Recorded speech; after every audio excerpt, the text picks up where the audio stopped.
ನರೇಂದ್ರ ಮೋದಿಯವರು ಗುಜರಾತಿಗೆ ಕರೆದು ಅಲ್ಲೊಂದು ಅವಾರ್ಡ್ ಕೊಟ್ಟರು, 51,000 ಚೆಕ್ಕು ಮತ್ತು ಅವಾರ್ಡು ಎಲ್ಲನೂ. ನಮ್ಮ ಬೆಂಗಳೂರು ಉತ್ತರ ತಾಲೂಕಿಗೆ ನನ್ನನ್ನು ಆಯ್ಕೆ ಮಾಡ್ಕೊಂಡಿದ್ರು. ನಮಗೆ 4.5 5.6ವರೆಗೂ ಫ್ಯಾಟ್ ಬರುತ್ತೆ. ಇವಾಗ ನಾವು ಇಷ್ಟು ಹಸುವಿಂದ ನಾವೆಲ್ಲ ಮಿಕ್ಸ್ ಮಾಡೋದ್ರಿಂದ 5.6ವರೆಗೂ ಬರುತ್ತೆ. ಆವಾಗ ನಮಗೆ 35 ರೂಪಾಯಿ ಚಿಲ್ಲರೆ ಬೀಳುತ್ತೆ ನಮ್ಗೆ ಹಾಲಿಂದು ಒಂದು ಲೀಟ್ರಿಗೆ. ಹಾಗಾಗಿ ಅದು ಲಾಭನೇ. ಅದ್ರ ಜೊತೆಗೆ ಅನುದಾನ ಅಂತ ತಿಂಗಳಿಗೊಂದ್ಸರಿ ಅನುದಾನ ಬೇರೆ ಬರುತ್ತೆ. ನಾವೇ ಟ್ರೀಟ್ಮೆಂಟ್ ಮಾಡ್ಕೊತೀವಿ. ನಮ್ಮ ಕೈಲಿ ಆಗಿಲ್ಲ ಅಂದಿದ್ದ ಪಕ್ಷಕ್ಕೆ ಡೈರಿಯಿಂದ ಕೂಪನ್ ಹಾಕ್ತೀವಿ. 40 ರೂಪಾಯಿ ಕೂಪನ್ನು. ಖನಿಜಾಂಶ ಬರುತ್ತೆ ಡೈರಿಯಿಂದ.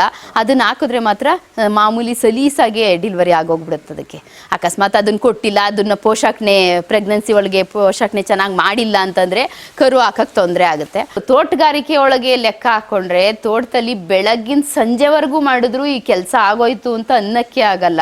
ಅದಕ್ಕೆ ಲೇಬರು ಜಾಸ್ತಿ ಬೇಕು. ಆದರೆ ಹಸುವಿನಲ್ಲಿ ಹಂಗಲ್ಲ.